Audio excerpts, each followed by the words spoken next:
Hello, welcome to the channel where I have a mix of cars old but mostly new. They are all plush, they are all serious, they are all expensive, they are all quiet, they are all luxurious. So my colleague Matt Saunders and I, he's going to sit in the back as passenger, I'm going to go in the front as chauffeur. We're going to try all of them and decide which is the world's best luxury car. We have assembled the world's most luxurious new cars and one old one to see what progress has been made. And to test them, we're going to major on ride comfort in the front and back and levels of noise isolation. First up is the Bentley Flying Spur, as luxurious as motoring names get. So first of all, welcome to the inside of the Bentley Flying Spur. This is an Azure trim edition. I'm chauffeur, by the way. My colleague Matthew Saunders is in the back instructing me to go. Where are we headed to, sir? We're going to go over the hill. Over the hill. And just see where this sits relative to the other stuff we've got, mate, comfort-wise. I'm pretty comfortable back here, I have to say. The seat is good. Yeah. It's not too soft. I'm not, it's got a bit of lateral bolstering, so I'm not moving around too much as you chuck it around these corners. The ride feels fairly connected. It's not wafting, is it? It's not, is it? It's in. I mean, I know Bentleys are. The thing with Bentleys is they've got to do the luxury thing, but then they also do nearly 200 miles an hour. So they've got that. They kind of somehow got to square both of those things, and it is picking up some of these little ridges and stuff. Yeah, I'm in the 8-ball mode, but I'll move it to the. Go to comfort, mate. I'll go to comfort. Let's We are now in comfort. It does control its body movements nicely, doesn't it? We just come over a dip and a crest, and it's just settled and moved on. Yeah. They ask them look again. That's the and they don't define this as a limousine. They've always said it's a GT. Right. So I think it's important to acknowledge that. Yeah. It's not trying to do the same thing as the Rolls or or even the i7 really. It's trying to be Bentley. I mean, I think we did deliberately seek out quite a gnarly, nasty surface, didn't we? Well, why wouldn't you? Yeah. We shouldn't be surprised if all of these cars are less than perfect. It is. It has got some rippling going on. This one feels connected to me. Yeah. But I mean, at least it's honest. It's an intelligible car. I think this. You sort of can understand what it's for, and it's all feeding into one sort of character type and one sort of role. It doesn't surprise you. You don't sort of. Some of these other cars might be a little bit more comfortable initially, but then sort of come unstuck at a moment. I think this one has one of the more consistent sort of dynamic characters, actually. It's a bit more easy to understand. Well, it's nice in the front, I've got to say. Nice. That's not bad. It's a very lame word, isn't it? It's better than nice. Everything's beautifully stitched together. Fit and finish is first rate, I've got to say. It's got quite a lot of buttons, which I like, but is funny to find on a luxury car where they sort of try and make the design as clean and as sumptuous as you like. I've got a big array of buttons on the transmission tunnel. Fairly old school. That must be deliberate, mustn't it? Volkswagen don't need to fit such a big mechanical lever as that anymore. That must be a deliberate Bentley power suggestive. Well, it's a traditional cockpit, thing. Isn't it? It's not trying to be too avant-garde. No. It's a bit sort of old, sort of fighter plane type. Fighter plane, feel. gentleman's club. Yeah. Sort of monarchy. Yeah. I mean, pleasant. There's how much room have you got? Loads, mate. Bloody loads. And I've got all the knobs for adjusting everything. What can you? Oh yeah. Do you get is it the Spur? You get a little remote control for stuff that you can looks like a tiny little smartphone or tablet or something. There's one down here, but it's fixed. I can't move it. Oh, okay. I've got all the seat adjustment, and it'll do quite a lot. I don't know if it does quite the sort of 7 Series sleeping seat conversion. Yeah. Doesn't seem to do that much, but I mean, I've got loads of adjustment. Yeah, I mean, in the old school chauffeuring way, you would probably be the other side of the car, wouldn't you? Because you'd have as much room as you want. But for the purposes of the video, to A, show how much room he has, and B, so that we can both be on camera at the same time. Matt's sitting behind my driving position. It's not a problem. Got a lovely fold-out table so I can play my nice baccarat or whatever the hell I want to play. Rest my port on there. I don't know about the whole table thing, because presumably it's like veneered topped, isn't it? It's leather. Or is it? Oh, is it? Yeah, so it is quite. So. So you could put stuff on there and it may not slide around. There aren't any retention sort of recesses or anything. I don't think I'd want to put anything that might slide on it too much, but Yeah. could rest a book on there or something. I like being able to hear the engine in that quite subtle, just sort of hums away. It's quite good. Yeah.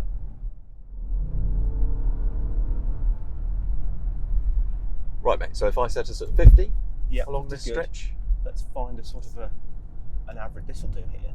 Yeah. All right, that is 50.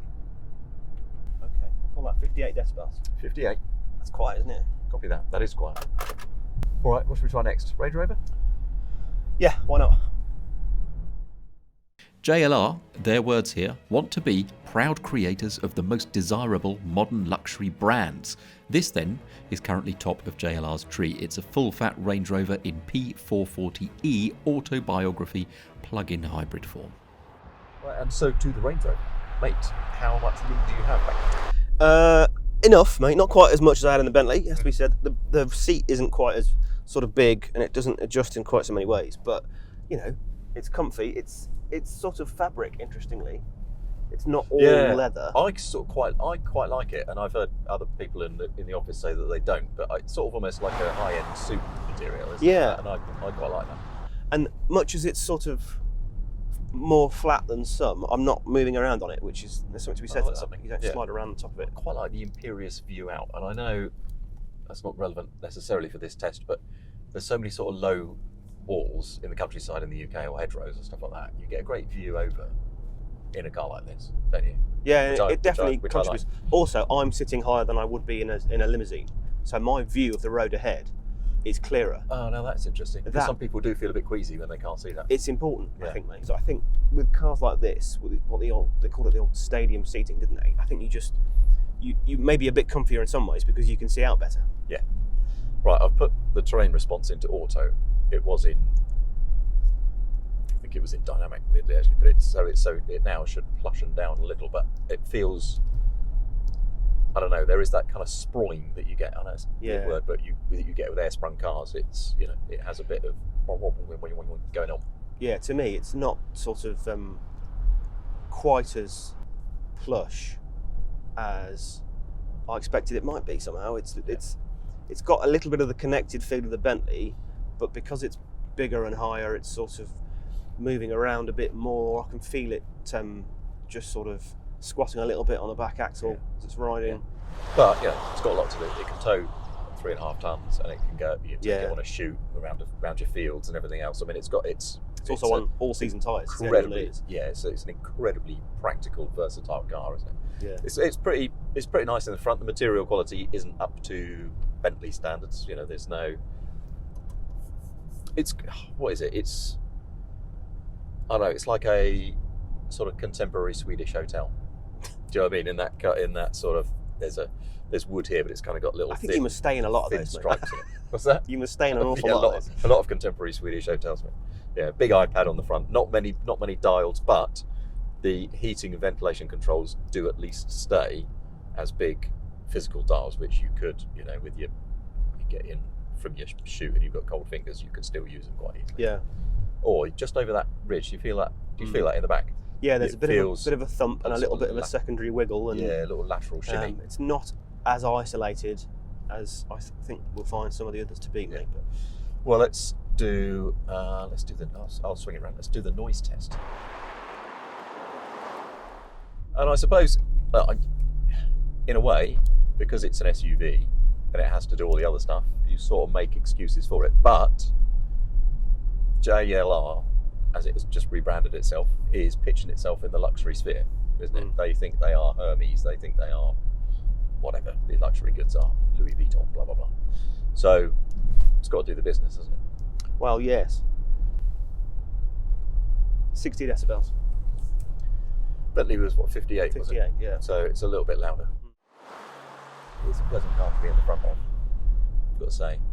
And that's a big factor, mate. You know, most people, I think, certainly Range Rover customers, are going to drive themselves. Oh, totally.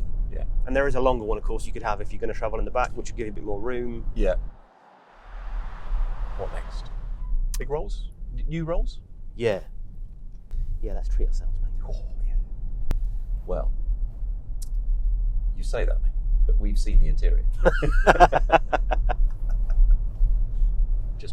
Just wait till you see this interior. I don't know who specs their press demonstrators, but wow, they've got an imagination. From an aspiring luxury name then to the most famous luxury name in the car business. The Rolls-Royce Phantom 8 is the latest and greatest in Rolls' line of luxury saloons. So, this is quiet, isn't it? This feels quiet to me. This is properly quiet. This is sort of. It is no exaggeration to call this splendid isolation, mate. Is it? This is. Yeah. How much room have you got? Acres. Just an enormous amount. And there's an enormous amount of blue, isn't there? Mm. This is. I'm going to paint my baby's nursery. I hope it's a boy. Sort of blue. Yeah, and there's a lot of it. It's even in the bottom of the armrest cupboard down here, mate. It's everywhere. It is everywhere. You've got to like it. You have. I do like these cars, and I know that they're slightly ostentatious, aren't they? They're a bit showy, but they're so nice. Yeah, it's the automotive equivalent of evening wear, isn't it? It's your sort of extra special night out once a year. I know they're big. I know they're a bit bargy and everything else. Actually, I'm not sure how sophisticated that boing to the ride is, but I love how they drive. I love the big wheel with a thin rim. Yeah, they've made that a little bit less thin for this one, mate. That's one of the revisions. Yeah. But you're right about the ride. It's on a good surface. It is beautifully quiet and isolated. On this, well, look. I mean, I'm sitting here. I can see the seat backs wobbling around. Yeah. I can feel the rear subframe moving around beneath me as well. Yeah, because it's so soft, it's rigid. It probably lacks a little bit of outright wheel control, doesn't it? And damping isolation, perhaps. I just think when you catch an edge on this, because it's otherwise so pervasively quiet, you really hear it. But everything in the front is really beautifully put together. And it's the only car so far that wafts, isn't it? It's waft. This is proper wafty. waft. Bentley didn't waft. Range Rover didn't waft. No, absolutely not. So this is doing the classic wafty waft. Yeah. And actually, it feels so quiet to me. I'm going down this road at the same speed as the others, and although I'm saying, I can detect we can detect this bit of sprawl here and there. It's the loudest thing in the car would be my hands on the wheel if I. Yeah, that's the real difference. Is just that background refinement. It's pretty breathtaking, really. I did hear once somebody from Rolls-Royce say that actually, they train chauffeurs to feed the wheel between their fingers, because actually if they shuffle the wheel as it is and let it straighten up in their hands, that's the noisiest thing in the car.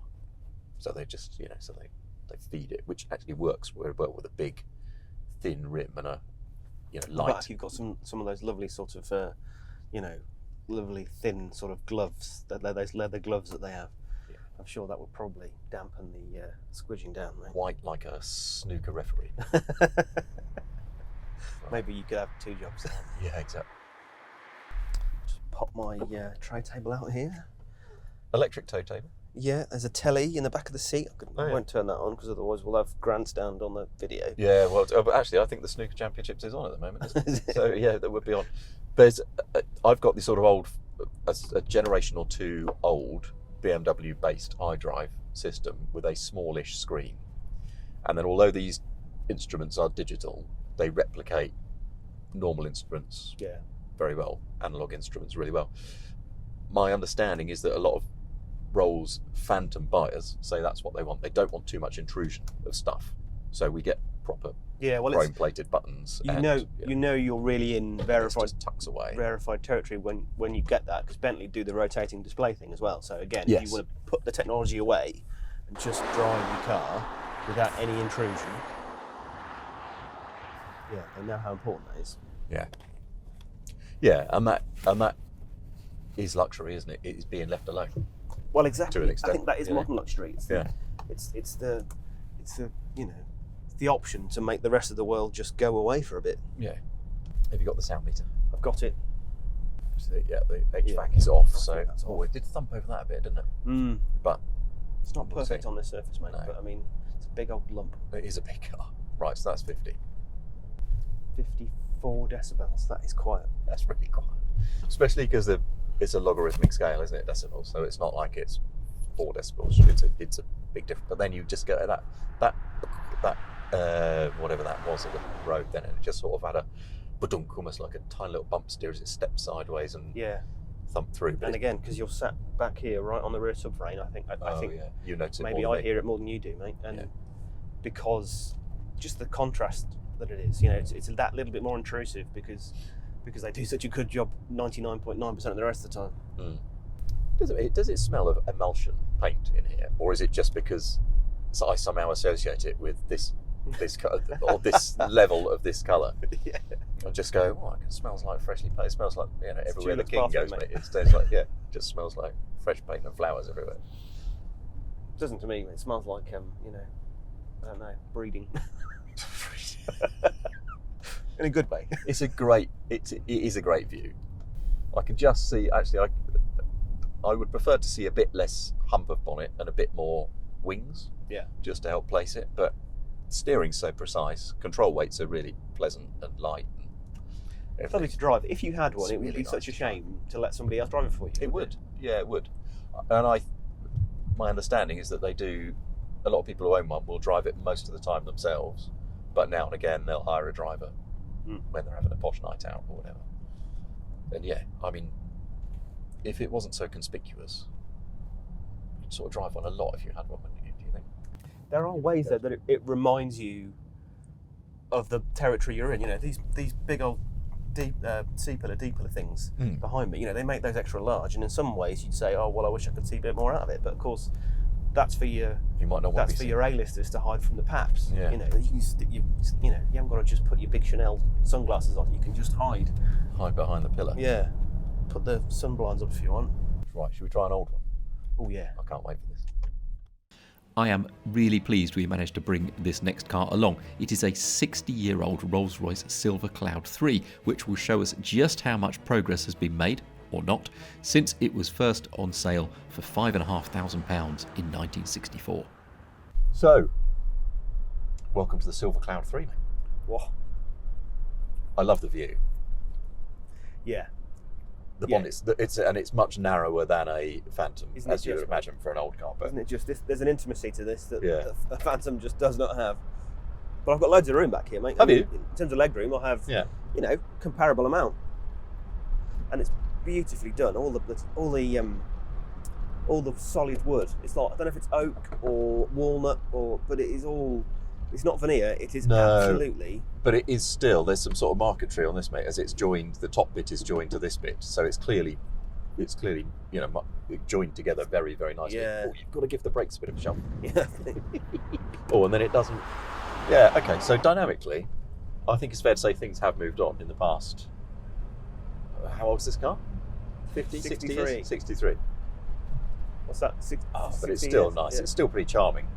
And actually, it's reasonably quiet. Yeah, I mean, this is on 15-inch wheels. The next smallest is a 21 on today's exercise. So it ought to ride. You kind of think it ought to ride naturally really well. Yeah. Obviously, it's also got a live axle, and I think still leaf springs at the back. Yeah. And it's got 65,000 miles on it, and it's got some fatigue over the years. I don't think it's the ride you notice though. It's the isolation you notice. You know, I mean, this is a noisier cabin because you can hear the wind and the surface of the road more. Yeah. And I think that's the big difference, isn't it? Yeah. Yeah. Inevitably, aero slipperiness and just the sealing around stuff is not as good as on a contemporary car. Yeah, I wonder about that front passenger door. It's sort of, there might be a bit of a leaky seal on it or something. Yeah. Old cars are like that, aren't they? Yeah. But it's still, mate, I mean, it's so nice. And there is that Rolls-Royce DNA that comes through to the modern one. This big thin-rimmed wheel that is very easy to place the car. It's very accurate. Yeah, there is some wind noise from over there. Also, there are no headrests though. Oh yeah. I mean, obviously, I haven't got a seatbelt. You haven't got a head restraint. This is 1960s safety engineering. But I haven't gone off. I've got a really clear view. I can see right past your ear, mate. I can see almost as much as you can. Yep. And like we were saying in the Range Rover, I think it makes a big difference. I'm so much more comfy because I can see what's coming. Yeah. It's pleasant though. I could do a lot of miles in this, and there's not that many cars of that age that you'd still be happy today to say, oh yeah, fine, I'll, drive to Wales and back. And I think you could make it comfier. I think Joe, the owner's put it on radial ply tyres when it ought to be on cross plies. That will make a difference to the ride. He's got the rear tyres at 32 psi. He could go lower with those probably. I think that's manufacturer setting, but. Have you seen these indicator stalk? Yeah. It's absurd. It is the nicest indicator stalk I've ever seen. I know it's only a little plastic bit on the end, or Bakelite or whatever on the end, but it's just this tiny, thin needle of a stalk. Just fantastic. Yeah, the Citroen DS I drove not so long ago was very similar, mate. Beautiful, really? Elegant, yeah, slim. Yeah.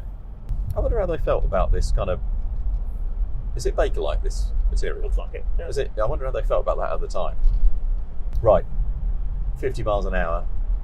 The engine's labouring a bit more. Yeah.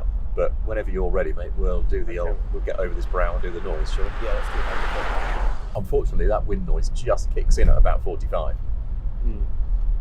Better than it was, mate. Yeah. So, 67 decibels. It's quite a lot noisier, isn't it? A lot louder. Unsurprisingly. Yeah. But not unrefined, is it? You know what I No. mean? But even by modern, I don't know, what would do 67 decibels at 50 these days? Because cars do, city cars and super minis Yeah, and stuff slightly like that, noisier than average super mini would be doing that. Yeah. Like, yeah, probably more road than wind, whereas we're more wind than road, I guess. Yeah. But still lovely. Just yeah, if I was, the Duke of Edinburgh, I could put up this, I think. And the visibility is really good as well. it's lovely. I love that about old cars. You can see. It's one of the nice things about my old Defender, actually, mate, is that it's you get a great view out, and when somebody's in the back, because somehow it is a more cozy, intimate space, it feels like a family. Yeah, it's more of a shared experience. Thing. Yeah, and there's loads of comfort in this seat. This seat has to be twice as soft as the next one I've tried. Yeah, and I think it's easy to underestimate how much you get extra ride comfort you get. Yeah, that's true. From a seat that just properly, causes you. So next, mate, let's try the i7, shall we? Full electrified experience. It's going to be interesting to see that, actually. That will how be much a difference. Yeah. Yeah, I'm glad we've done it in this order. To know just what testers and the car buying public thought of the Silver Cloud in 1964, you could read it in the Autocar archive, which you can get access to with a subscription to the magazine, available over at themagazineshop.com. Meantime, to the last of our group. We wanted one car from the dominant three executive car makers, Audi, BMW or Mercedes, to see how they'd go against the true luxury brands, and then there was only one choice. The BMW i7 has wowed us and a good many Dynamics engineer we've spoken to with its supreme comfort and isolation. Right then, full PlayStation experience. We're suddenly in the Buck Rogers 22nd century, whatever it is. Bleep, bleep, bleep. I've got to be a certain age to remember that, don't you? I'll tell you what though, there is a plushness to this car at ultra low speed, which some of the other ones don't have. Isn't there? I'm not imagining it. The super low speed ride coming out of the car park then. Super low speed ride is good. Really, really soft. Yeah. Yeah, very pillowy. And of course, unbelievably quiet because there's no engine at low speed. I mean, I know we're only doing 25 miles an hour, but it is isolated. Not just the noise, but the ride feels isolated as well. Well, it's a bit of an overlap, but it's not soft, is it? But the seats are really soft. Yeah. In the front, well, mate, I mean, I get material. I don't know. I've got about 35 different materials to pick from. Some weird sort of kryptonite kind of crystal on the dash. You've got your little crystal seat adjusters, haven't you? Crystal seat adjusters, crystal iDrive controller, which is nice because it's not all on the touchscreen, but there is a big touchscreen. It's well finished. Fit and finish is good, no question. But I don't know. I mean, I think if you imagine coming back to this in 60 years' time, as we have with Joe's Rolls-Royce, and I don't know, I suppose we would look at it and go, wow, that's very of its time. And it is good to drive. It feels like a BMW to drive, which is good. It feels like, you know, this is the way a 7 Series was always that bit more alert than an S-Class.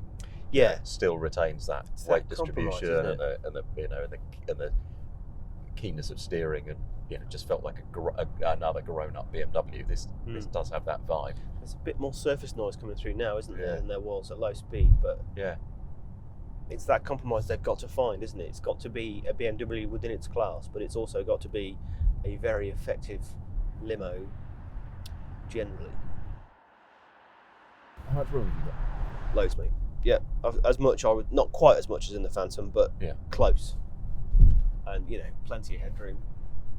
Loads, you know, great visibility with a massive, great glass roof. And, Yeah. and I've got lovely, you know, pillowy headrests, and, you know, the sleeping seat on this side does all that, so you can convert that and go really, really reclined with it. Oh, I've seen that. Yeah, you could just go basically flat, can't you?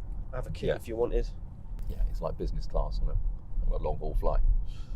Yeah, it's kind of it's modern, but not sort of not modern in some ways. It isn't needlessly sporty, is it? It's not sort of, it doesn't have a modern agenda somehow. So if I do go a bit faster, I know you won't be keen on that because you know, but it's got nice keen steering. It turns sweetly, dynamically. It is I was going to say dynamically, it's the most rewarding car here, probably. Yeah, in a way of driving at a, you know, not fast, Yeah. but at a quickish road pace. Where I mean, the Rolls-Royce I prefer to drive, but I would be driving it slower, and I'd just be enjoying. Yeah, there's more enjoying duality it. in this. When Yeah. you hit sport mode, suddenly the four-wheel steering system really starts to come in, I think, and it handles, it really does. Right. So as soon as we get over here, we'll be at 50 miles an hour, so we can do. That was quicker than it was in the old one. Yeah, wasn't it? Yeah. Okay, we're at 50. That's interesting. We're a bit louder than I thought we'd be. 59. So that So is it's just louder actually- than the Bentley, isn't it? Yeah, Just slightly. That is a surprise actually, because that Bentley I thought had a fairly connected ride and some road noise. That is interesting. So the Rolls is quietest by a long way. The new Rolls-Royce is quietest by a long way. Yeah, surprise, surprise. Yeah. It feels it, doesn't it? Yeah. And I think that's also part of making its own problem, because when it does hit stuff, it's just that background, you know, it's such a sort of against such a quiet background. Yeah. So, all right, as the passenger, what is the greatest luxury car in the world? I'm going to drive you right now to Glyndebourne Opera House in Sussex. We're in Wales. That's 4 hours from here, I would say. Down the M4, bit of the A23, along the lanes. If I'm going to be driven and I'm choosing, I think I'm still going for the Phantom, mate, because I know on roads like this you can find it out, as we've learned. Yeah. But I also know that when you get to normal roads, it does that lovely wafty thing, and the background noise level is so low, and it doesn't really very often find edges to trip over. And if I'm going to the opera, mate, I'm going in a Rolls-Royce, right? Yeah, absolutely. Well, if I'm driving you, I'm driving that as well. So it's a unanimous choice, back or front. So there you have it, a unanimous choice that the Rolls-Royce Phantom is still the finest luxury car on earth. Now, if you're sitting in the back of one and fancy reading about exactly why, you can read Matt Saunders' written verdict by subscribing to Autocar magazine at themagazineshop.com. That verdict includes input from leading dynamics engineers. You can also find us over at autocar.co.uk, and while you're here, if you would up-thumb this video and maybe subscribe to the channel, we would like it more than you realise. Thank you for watching. See you next time.